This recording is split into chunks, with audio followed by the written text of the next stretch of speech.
اور اس کے بعد پھر اور دوسری جو ان کی ہیں وہاں پہ، تو وہ بڑا ڈیفیکلٹ ہو جاتا ہے، پھر وہاں سے راستہ بہت لمبا پڑتا ہے افغانستان کو. تو پاکستان سے ہر صورت افغانستان اپنا تجارتی راستہ کھولنا چاہتا ہے.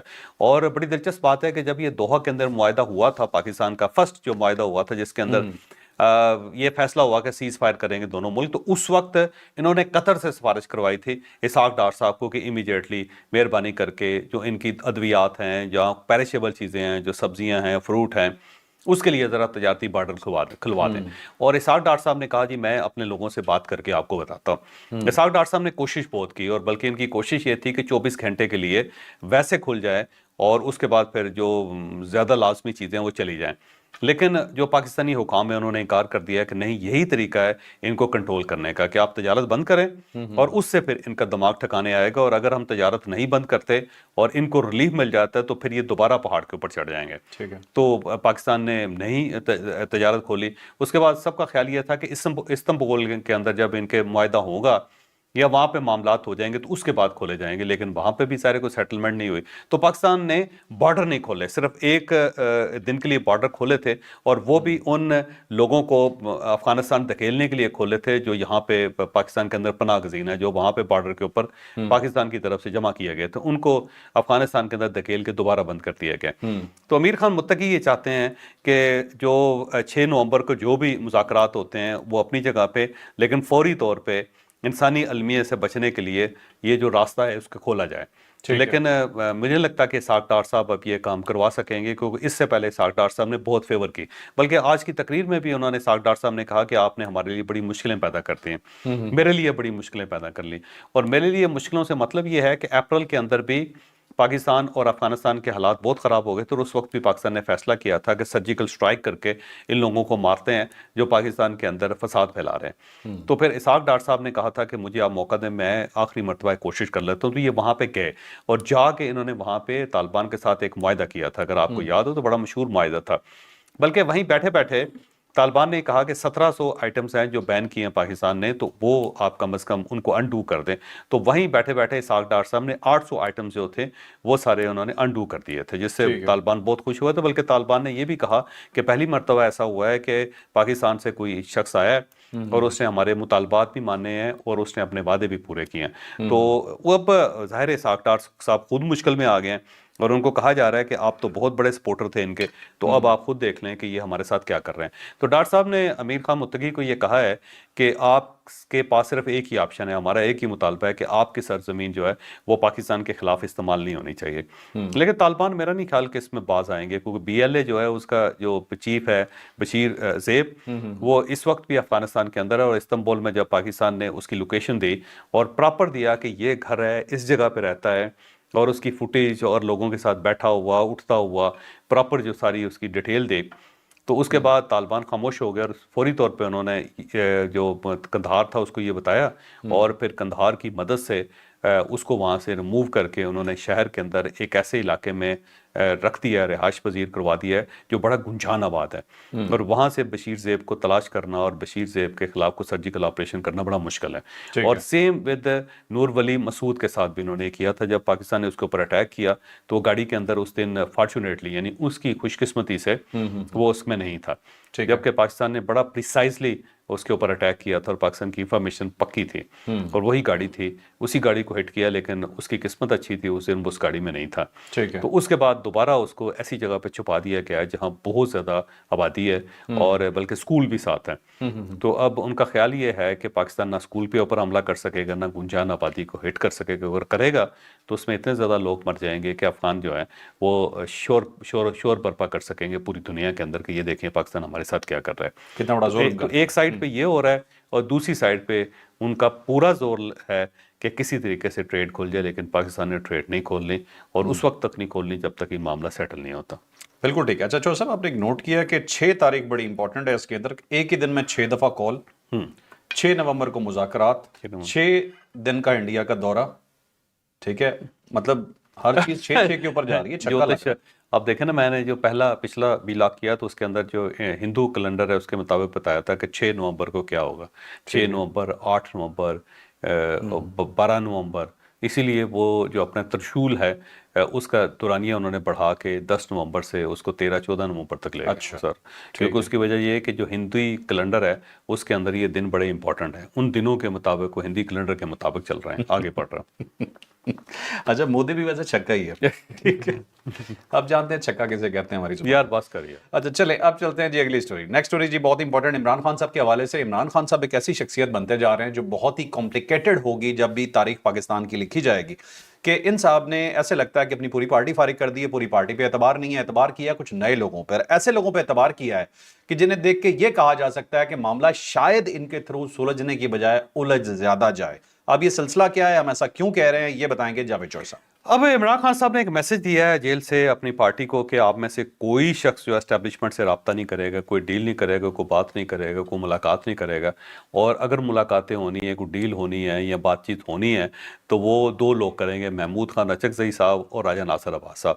ان دونوں کا تعلق پاکستان تحریک انصاف کے ساتھ نہیں ہے، اور دونوں اپوزیشن لیڈر بنا دیے گئے ہیں عمران خان صاحب کی طرف سے، جو ظاہر ابھی تک نہ سینٹ کے اندر بن سکیں نہ قومی اسمبلی کے اندر بن سکیں۔ تو اسحاق ڈار صاحب نے کل ویسے درخواست کی ہے چیئرمین سینٹ سے کہ آپ جی مہربانی کر کے ان کا جو اپوزیشن لیڈر ہے وہ بنا دیں۔ اب جو اسحاق ڈار صاحب نے سفارش کی ہے تو مجھے لگتا ہے ساتھ ہی راجہ ناصر عباس صاحب کی جو پتنگ ہے وہ کٹ جائے گی، کیونکہ عمران خان صاحب کو فیل ہوگا کہ اگر یہ خود بنانا چاہتے ہیں تو کوئی نہ کوئی گڑبڑ ہوگی۔ ٹھیک، تو بہرحال اینی ہو ان دونوں کو انہوں نے کہا ہے جی کہ آپ ان کے حوالے کریں، یہ بات کریں گے۔ لیکن اب محمود خان اچکزئی صاحب کے کبھی بھی اسٹیبلشمنٹ کے ساتھ کوئی اچھے تعلقات نہیں رہے، راجہ ناصر عباس صاحب کے بھی نہیں رہے، تو اب راجہ ناصر عباس صاحب سے کیوں اسٹیبلشمنٹ بات کرے گی اور محمود خان اچکزئی صاحب سے کیوں بات کرے گی، اور یہ کیا گارنٹی ہے کہ یہ دونوں اگر سیٹل کرتے ہیں اسٹیبلشمنٹ کے ساتھ اور عمران خان صاحب بھی مان جائیں گے؟ یہ بھی ایک بڑا سوال ہے۔ ہو سکتا ہے یہ کہیں گے جی بالکل ٹھیک ہے، ہم عمران خان صاحب سے بات کرتے ہیں اور اس سے معاملات کو سیٹل کرتے ہیں، عمران خان صاحب فوراً مکر جائیں کہ میں نے تو آپ کو کہا ہی نہیں تھا، آپ کو یہ غلط فہمی ہوئی کہ میں نے کو آپ سے کہا۔ تو عمران خان صاحب کی گارنٹی جو ہے دنیا میں کوئی شخص نہیں دے سکتا، وہ ان کے ذہن میں کوئی لہر آتی ہے اور اس کے بعد ہر چیز کو بدل کے رکھ دیتے ہیں۔ اور ایک سائٹ پہ یہ بھی ہے، ویسے خبر ہے یہ کہ محمود خان اچکزئی صاحب کو راجہ ناصر عباس صاحب کو کہہ رہے ہیں، اور دوسری سائٹ پہ جو ان کی لیٹسٹ ٹویٹ آئی ہے وہ بڑی خوفناک ہے، بڑی خطرناک ہے۔ انہوں نے سارے الزامات جو ہیں وہ فیلڈ مارشل کے کھاتے میں ڈال دیے ہیں۔ انہوں نے کہا جن سے بڑا ظالم آدمی آج تک نہیں آیا، اور یہ بڑے ڈکٹیٹر ہیں اور یہ ہیں وہ ہیں، بڑی لمبی چوڑی وہ ٹویٹ ہے جس کو پڑھا نہیں جا سکتا۔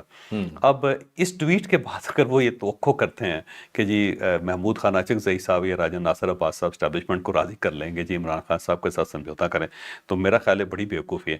ایک سائڈ پہ عمران خان صاحب یہ کہتے ہیں کہ ہاتھ میں لائیں ان کے ساتھ، اور ساتھ ہی جو دوسری سائڈ پہ ٹویٹ آ جاتی ہے وہ زیادہ خوفناک ہوتی ہے، کچھ سمجھ نہیں آتی۔ شاید عمران خان صاحب درمیان سے کوئی ڈیوائیڈڈ ہیں، ان کا جو بایاں ہاتھ ہے وہ کچھ کر رہا ہے، دایاں ہاتھ جو ہے وہ کچھ کر رہا ہے، کچھ سمجھ نہیں آتی ویسے ان کے۔ اچھا چوہر صاحب، اوپینین جیسے آپ نے بتایا کہ اچانک وہ ایک لہر سی آتی ہے یا انہیں غصہ آتا ہے اور وہ بولتے ہیں اس کے اندر، اگر فیلڈ مارشل آج ان کے متعلق کوئی سافٹ پیغام بھجوا دے، ٹھیک ہے، یا کوئی ایک جسے کہتے ہیں نا کہ حکومت پاکستان انہوں کو ڈیل آفر کر کہ آ جائیں جی ہمارے کہ باہر آ جائیں جی، تو عمران خان صاحب کے لیے یہ ڈکٹیٹر ہی رہیں گے یا مطلب کچھ بہتر ہو جائیں؟ کیا دیکھیں اگر وہ رہا کر دیں اور ساتھ ان کو کہیں گے ٹھیک ہے پرائم منسٹر بن جائیں تو یہ تو ہیرو ہوں گے، اچانک ہیرو ہو جائیں گے، اچانک ہیرو ہو جائیں گے۔ اور یہ وہ اسی طرح کہیں گے کہ یہ جو چیف آرمی چیف ہیں یہ قوم کے باپ ہیں، اچھا فوراً اسی طرح کہیں گے جو وہ پہلے کہتے تھے۔ ان سے زیادہ جمہوری میں نے آج تک وہ آرمی چیف نہیں دیکھا، یہ فوراً کہیں گے، وہ بھول جائیں گے ماضی، جیسے جنرل باجوہ صاحب کو کہتے ہوتے پھر جنرل باجوہ صاحب کو کچھ اور کہتے ہوتے تھے۔ چوہر صاحب، پی ٹی آئی کے ورکر پھر کس چیز کے پیچھے بھاگ رہے ہیں؟ ورکر کے لیے یہ چیزیں جو ہے نا میٹر ہی نہیں کرتے۔ ورکر کمال ہے، وہ کہتے ہیں جو خان آج سچ بول رہے ہیں وہی سچ ہے، وہ پھر مان لیں گے، وہ پھر مان لیں۔ چلے ٹھیک ہے جی، کیا کہہ سکتے ہیں، یہ ہے جی پاکستان کی سیاست۔ اب چلتے ہیں جی اپنے نیکسٹ ٹاپک پہ، بہت ہی امپورٹنٹ ہے جی۔ ایک صدر تھے جی دنیا کے ایک بہت بڑے ملک کے، اور ان کے یار پھر یہ وائس پریزیڈنٹ ہے، یہ بھی نہیں میں بتاتا ہوں نا، کل بھی ایک وائس پریزیڈنٹ تھا، آج بھی ایک وائس پریزیڈنٹ جس کو پریزیڈنٹ کہہ رہے ہو یار، بتا دوں سٹوری، بتا دو۔ ٹھیک ہے، ایک سابق صدر ہیں جی ایک بہت بڑے ملک کے، میں پھر صدر اسی لیے کہہ رہا ہوں کہ آگے جا کے ڈیٹیل میں نے چوہر صاحب کو ریکویسٹ کی ہے کہ وہ اس کی ڈیٹیل بتا دیں کہ کیا تھا، لیکن ان کے جو حصے میں آئے تھا وہ تھا قتل عام، یا انہوں نے جو اپنے لیے سلیکٹ کیا تھا بہت بڑے پیمانے پہ، الزام لگایا تھا کسی ملک کے اوپر بہت بڑا، لاکھوں افراد اس کے بعد اپنی جان سے ہاتھ دھو بیٹھے تھے، وہ تمام الزامات جھوٹ ثابت ہوئے تھے، اور یہ کہ انتہا پسند صدر کہلاتے ہیں آج بھی۔ ان کا انجام کیا ہوا ہے، یہ تھے کون، یہ ڈیٹیل سے اب یہ ڈک چینی کی بات کر رہے ہیں، سابق صدر تو نہیں تھے، وائس پریزیڈنٹ تھے، لیکن وائس پریزیڈنٹ بھی امریکہ کے اندر بڑا ہی امپورٹنٹ ہوتا ہے، اور وہ آلموسٹ پریزیڈنٹ ہی ہوتا ہے، کیونکہ اگر پریزیڈنٹ کو کچھ ہو جائے تو پوری طور پہ وائس پریزیڈنٹ جو ہے وہ پریزیڈنٹ بن جاتا ہے ود ان سیکنڈس، اور اس کے بعد وہ اسی طرح بہیو کرتا ہے جس طرح دوسرا پریزیڈنٹ بہیو کرتا تھا۔ تو اب ڈک چینی صاحب جو تھے وہ 84 سال کی عمر میں کل فوت ہو گئے ہیں، اور ان کو نمونیا ہو گیا۔ نمونیا اس لیے ہوا کہ ان کا ہارٹ کمزور تھا، دل کا بیماری ان کو تھی، اور جب دل کی بیماری ہوتی ہے تو ایسے شخص کو نمونیا زیادہ اٹیک کرتا ہے، اور اس کی وجہ یہ ہے کہ جب دل پراپر خون پمپ نہیں کر رہا ہوتا اور آپ لیٹتے ہیں تو آپ کے پھیپھڑوں میں پانی آ جاتا ہے، اور پانی جو ہوتا ہے نا وہ پراپر بھر جاتے ہیں پھیپھڑے آپ کے، اور اس وجہ سے پھر نمونیا کا اٹیک ہوتا ہے۔ تو یہ کیونکہ دل کے پرانے مریض تھے تو اس لیے ان کی انہیں 37 سال کی عمر میں پہلے ہارٹ اٹیک ہوا۔ 37 سال کی عمر میں، لیکن 37 سال کی عمر میں ہارٹ اٹیک کے بعد بھی اگر 84 سال تک ایک بندہ زندہ رہا ہے تو کمال تو ہے ان کا۔ پھر یہ میرا خیال ہے ظاہر ہے دوائیوں کے ساتھ اور فوڈ کے ساتھ، فوڈ اور دوائیوں کے علاوہ اس کے علاوہ پھر انسان کے پاس کوئی آپشن نہیں ہوتا۔ ایکسرسائز بڑی لمیٹڈ ہو جاتے ہیں، کیونکہ اگر وہ ایکسرسائز زیادہ کرے گا تو ہارٹ اٹیک کے چانسز بڑھ جاتے ہیں۔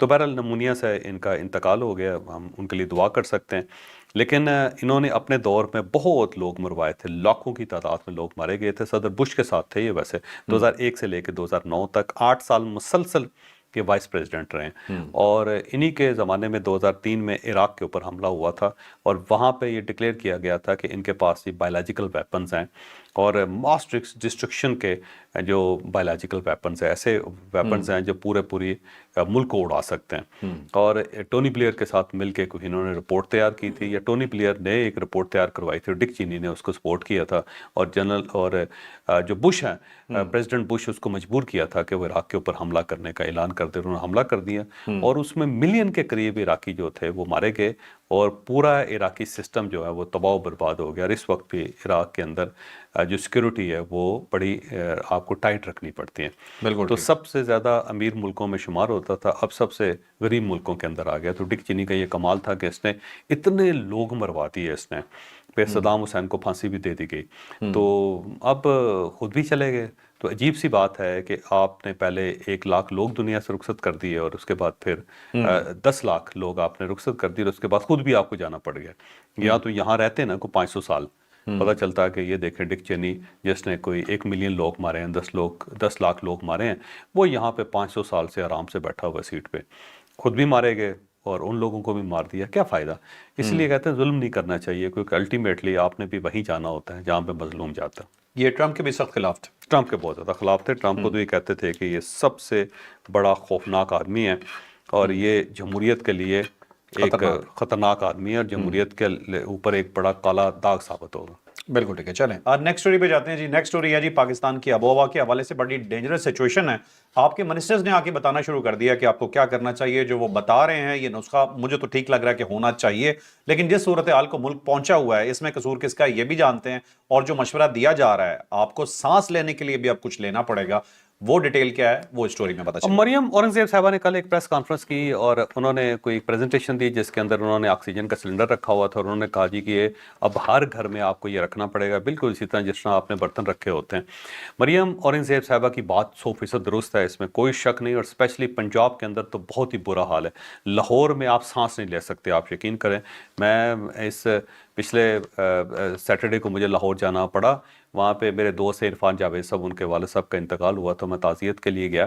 چند گھنٹے میں وہاں پہ رہا، آپ یقین کریں کہ بہت ہی حالات خراب ہے، اور ابھی اتنا سموگ آیا نہیں ہے، اور ابھی تو آنے والا ہے، لیکن آسمان نظر نہیں آتا، آپ کو ایسا لگتا ہے کہ دھند میں پھر رہے ہیں آپ، اور سانس لیتے ہیں تو سیدھا ایک کیچڑ نما چیز جو ہوتی ہے نا وہ، یا ایک بڑا گہرا دھواں جو ہے وہ آپ کے پھیپھڑوں کے اندر چلا جاتا ہے، اور سانس خشک ہو جاتا ہے آپ کا، اور 2 دن تک آپ کی طبیعت خراب رہتی ہے۔ یہ حالت ہے وہاں پہ، اور یہ حالت صرف وہاں تک محدود نہیں ہے، اسلام آباد کے اندر بھی اب یہی ہو گیا، راول پنڈی کے اندر بھی یہ ہو گیا، اور پنجاب کے بہت سارے شہر ہیں جو اس لپیٹ میں آ گئے ہوئے ہیں۔ اب سوال تو یہ ہے کہ مریم اورنگزیب صاحبہ جو ہے نا وہ اسی طرح رونا پیٹنا کرتی رہیں اور کہتی ہیں جی بڑا ظلم ہو گیا، بڑی زیادتی ہو گئی، اور آپ یہ رکھیں اور آپ وہ رکھیں، اس سے مسئلہ حل نہیں ہوگا۔ گورنمنٹ کا کام رونا پیٹنا نہیں ہوتا، گورنمنٹ کا کام قانون بنانا ہوتا ہے، فیصلے کرنے ہوتے ہیں، اس کو امپلیمنٹ کرنا ہوتا ہے۔ امیڈیٹلی ان کو کم از کم پنجاب کو ہریالہ کرنا پڑے گا، پنجاب کے اندر ہریالی بنانی پڑے گی۔ اب یورپ کے اندر میں جاتا رہتا ہوں تو یورپ کے اندر ایک قانون ہے کہ اگر آپ کے پاس کھیت ہے تو اس کا ایک خاص جو حصہ ہوتا ہے اس کے اندر آپ نے جنگل اگانا ہوتا ہے، تو آپ کسی بھی کھیت پہ چلے جائیں تو آپ کو ہر کھیت کے درمیان میں ایک درختوں کا ذخیرہ نظر آتا ہے جس کو کوئی بندہ چھیڑ نہیں سکتا. وہ درخت ہیں وہ رہیں گے, اس کے اوپر پرندے بسیرا کرتے رہتے ہیں, اور وہ اس کی وجہ سے ایک پھیپھڑے کے طور پہ کام آتا ہے, ایک آکسیجن ٹینٹ کے طور پہ کام آتا ہے اس پورے شہر کے لیے. تو کوئی ایسا کھیت نہیں ہے جس کے اندر درختوں کا ذخیرہ نہ ہو. تو کم از کم گورنمنٹ یہ فیصلہ کرے, گورنمنٹ امیڈیٹلی پورا جو جی ٹی روڈ ہے یہاں سے سٹارٹ ہو کے جہاں پہ جا کے ختم ہوتا ہے اس کی دونوں سائڈوں پہ اگر کوئی مسمار کرنے پڑتے ہیں, کوئی آپ کو بلڈنگ کر کے وہاں پہ جنگل اگا دے. اور جنگل جو ہے نا وہ پراپر قانون بنایا کہ کوئی بندہ اس کو ہاتھ لگائے گا یا اس کے ساتھ گڑبڑ کرے گا تو 10 سال 15 سال اس کو قید کی سزا ہونی چاہیے, یا کم از کم وہ 10,000 درخت لگانے پڑیں گے اس کو. اور فصلیں جلانے پہ پابندی, فصلیں جلانے پہ مکمل پابندی ہے. اس میں جو پانی کا پولوشن ہے اس کو روکنا بھی اب ظاہر گورنمنٹ نے اس کے لیے کوئی قانون بنانا پڑے گا. اور اگر یہ نہیں بنتا تو آکسیجن جو ٹینٹ ہے یا آکسیجن جو ٹینکس ہیں ان سے بھی کام نہیں چلے گا, پھر موت پھر آبویس ہے. تو مریم اورنگزیب صاحبہ سے میری درخواست ہے کہ مہربانی کر کے لوگوں کو ڈرانا بند کریں, کام کرنا شروع کریں. اور کم از کم پنجاب کے اندر تو یہ فیصلہ کر لیں. یہ ہر بار جو کہا جاتا ہے جی دیکھیں ہم نے اتنی شجرکاری کی ہے اور آخر میں پتہ چلتا ہے کہ وہیں کے وہیں ہیں اور ہم نے کچھ نہیں کیا, تو اس کے بارے میں تو کچھ آپ مہربانی کریں کہ فیصلہ کریں کہ ہر شہر کے اندر یہ ہوگا اور کوئی شخص درخت کو ہاتھ نہیں لگائے گا. درخت کو قتل کرنا انسان کو قتل کرنے کے برابر ہونا چاہیے. درخت کاٹنا جو نا اس کو کہہ دیں کہ یہ قتل ہے ایک انسانیت کا. لیکن جو سب ایک چیز مجھے لگتا ہے کہ ایڈمٹ ہمیں کرنی بھی چاہیے کہ باقی صوبوں کی بنسبت پنجاب کے اندر کام بہتر ہوتا ہے. نہیں اس میں کوئی شک نہیں, لیکن اس کے باوجود پنجاب میں صورتحال دیکھ رہے ہیں نا, اس بہتر کام کا کیا فائدہ. 12 کروڑ آبادی بھی آپ کی, وہ بھی تو دیکھیں نا آپ. اور جس طرح ڈینس آبادی ہے بالکل اس طرح لوگوں کے اوپر چڑھے ہوئے ہیں, مکان کے اوپر چڑھا ہوا ہے. آپ دیکھیں تو اسے کسی جگہ پہ بھی جا کے اوپر سے ایریل ویو دیکھیں نا کسی شہر کا, آپ کو دیکھ کے ڈر لگتا ہے کہ یہ کہاں آ گئے. اچھا اس میں بھوٹان کی مثال بہت زیادہ. بھوٹان دنیا کا واحد ملک ہے جس نے جو کاربن ہے اس کو زیرو کر دیا, اور ان کا ایک پرائم منسٹر آیا تھا, اس نے پالیسی بنائی اور پالیسی بنا کے اس نے ایسا ٹرن اراؤنڈ کیا اپنے ملک کو. اور وہ مونک تھا, یہ جو بدھسٹ تھا وہ, اچھا, اور اس نے بالکل ہر چیز بدل کے رکھ دی. تو مریم اورنگزیب صاحبہ کو چاہیے کہ بھوٹان جا کے دیکھیں اور بھوٹان سے جو ان کا فارمولہ ہے اس کو لے کے آئیں. کو ٹائم ان کو زیادہ لگا, لیکن اگر آج سے ہم سفر سٹارٹ کریں گے تو الٹیمیٹلی کسی نہ کسی منزل پہ پہنچیں گے, ورنہ ہم نہیں پہنچ سکیں گے. آپ کو یہ جان کے حیران ہوگی کہ حیرت ہوگی کہ دنیا میں سب سے مہنگا ویزا جو ہے نا بھوٹان کا ہے. اچھا, چھوٹا سا ملک ہے, سارک کنٹری ہے بالکل, اور ہمالیہ کے بالکل دامن میں ہے. تو سب سے مہنگا ٹورسٹ ویزا دے رہے ہیں وہ. اچھا, اور ٹورسٹ ویزا کرنے کا ایک دن $100. اچھا, آپ وہاں پہ ایک دن رہنا چاہتے ہیں $100, 2 دن رہنا چاہتے ہیں $200 کا ویزا, 3 دن رہنا چاہتے ہیں $300 کا ویزا, 4 دن رہنا چاہتے ہیں $400 کا ویزا. اور جو ٹورسٹ آتا ہے اور جو ویزا وہ دیتے ہیں اس کی جتنی رقم ہے وہ ساری انوائرمنٹ پہ لگتے ہیں. اچھا سیم اس طرح یورپ کے اندر یہ ہے کہ جو سگریٹ کا ہوتا ہے نا, سگریٹ بڑے مہنگے ہیں یورپ کے اندر, تو وہ جو ٹیکس گورنمنٹ وصول کرتی ہے اس ٹیکس سے وہ ہسپتال چلا رہی ہے. ہاں تو آپ ایسا کریں نا, آپ یہ جو پیٹرول ہے اس کے اوپر آپ نے ویسے لیویج لگائی ہوئی ہے, لیکن آپ بے شک 10 روپے ایکسٹرا لگائیں اس کے اوپر, اور وہ سارے کا سارا جو پیسہ ہوگا وہ کسی اور چیز پہ نہیں لگے گا, وہ صرف اور صرف انوائرمنٹ پہ لگے گا. تو آپ کریں نا, لیکن یہ انشور ہونا چاہیے, انشور ہونا چاہیے. پتہ چلتا کہ پیسے کسی چیز کے لیے لیے جا رہے ہیں اور لگ کسی اور مد میں. ابھی بھی جو انوائرمنٹ کے لیے پیسے ہیں وہ کون سے خرچ کیے ہیں کسی نے, سارے جل سازی. بالکل صحیح. چلیں آپ چلتے ہیں اب جی نیکسٹ اسٹوری جی. اٹک نے پاکستان کی قسمت بدلنے کا فیصلہ کر لیا. پاکستان کا ایک ایسا ضلع جس کے اندر سے کچھ ایسا نکل آیا ہے کہ ایسے لگ رہا ہے کہ پاکستان کے دن بدل گئے ہیں. ڈیٹیل بتاتے ہیں کہ ہوا کیا. اٹک کے اندر تیل نکلا ہے. ڈھوک سلطان اس کا ایک گاؤں ہے جہاں پہ 3 کنویں نکلے ہیں تیل کے, جس کے اندر 1400 بیرل یومیہ پیٹرول نکلے گا جی. اور یہ پی پی ایل کمپنی نے نکالا ہے, اور اس کے ساتھ ساتھ 2.5 ملین کیوبک فٹ گیس جو ہے نا وہ بھی نکلی ہے, اور یہاں سے 15 ٹن ڈیلی ایل پی جی بھی نکل رہی ہے. اور یہ ایک بڑا میرا خیال ہے ایک بوسٹ ملا ہے, ایک بڑی سپورٹ ملی ہے پاکستان کو.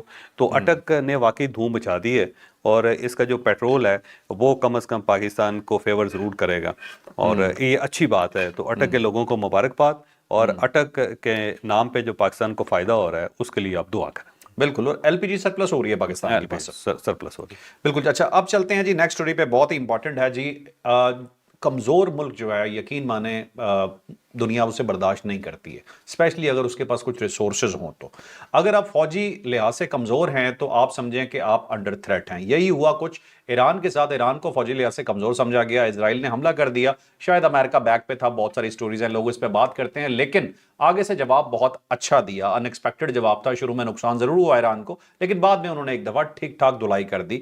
لیکن ایران کو بھی احساس ہو گیا کہ ان کے ساتھ یہ کیوں ہوا ہے۔ انہوں نے یہ سوچ لیا کہ اب اس چیز کو بہتر کیسے کرنا ہے، اب وہ بہتر کیسے کر رہے ہیں، کون سا ملک ان کا ساتھ دے رہا ہے، اور کیا ایران نے کر دیا ہے کہ نیندیں اڑ گئی ہیں اس وقت اسرائیل کی، اور انہیں سمجھ نہیں آ رہا کہ اب ہوگا کیا، شاید اگلی چترول اسرائیل کی ہو جاتی ہے۔ ڈیٹیل سے جانتے ہیں کہ یہ سٹوری کیا ہے۔ اب ایران 1975 میں اگر ہم واپس چلے جائیں تو اس وقت شاہ ایران تھے، اور اس وقت ہر چیز ایران کی جو تھی نمبر 1 تھی۔ آپ کو پتہ ہے کہ جو ہارورڈ یونیورسٹی ہے اس کا ایک ہی انٹرنیشنل جو کیمپس تھا یعنی امریکہ کے بعد، اور وہ ایران کے اندر تھا، کم شہر کے اندر، پھر اس کو چینج کر کے انہوں نے کم یونیورسٹی بنا دیا تھا۔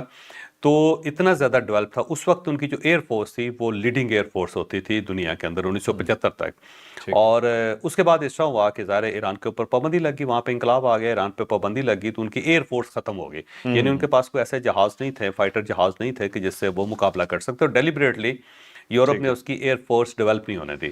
اب جب اسرائیل نے ایران کے اوپر حملہ کیا ہے تو ایران نے انڈرسٹینڈ کر لیا ہے کہ جب تک ہماری ایئر فورس نہیں ہوگی ہم ان حملوں سے نہیں بچ سکیں گے، ہم پھر اسرائیل کے اوپر اٹیک نہیں کر سکیں گے، تو ایک پیرٹی نہیں آئے گی۔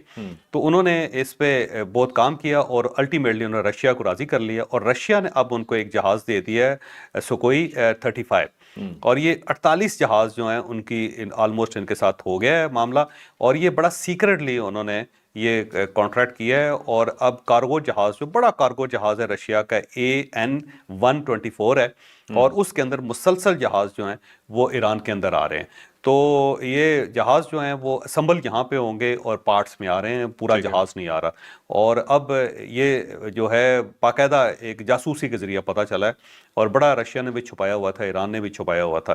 اس کے ساتھ ساتھ جو چائنا ہے اس کو، بلکہ رشیا S-400 بھی دے رہا ہے اس کو، جو بہرحال اس کا برکس نکال دیا تھا ہم نے انڈیا کے اندر، لیکن اس کے باوجود بہت زیادہ ڈیفنس، پکا ڈیفنس سسٹم ہے۔ اور اس کے ساتھ ساتھ انڈیا، میں معذرت چاہتا ہوں، اس کے ساتھ ساتھ چائنا کی طرف سے HQ-9 بھی ان کو مل رہا ہے، تو HQ-9 ان کے پاس آ گیا ہے، S-400 آ رہا ہے، اور ساتھ ساتھ جو ایک لیٹسٹ جہاز ہے سکوئی 35، اور وہ بھی ان کو مل رہے ہیں۔ اور ان قریب ان کی جو ایئر فورس ہے وہ 1975 سے 2025 میں آ جائے گی، اور اگر یہ آ گئی تو پھر اسرائیل کی خیر نہیں۔ بالکل صاحب، یہ ملٹی رول فائٹر ہے یہ سکوئی 35 جو ہے، اور یہ واقعی ایران کی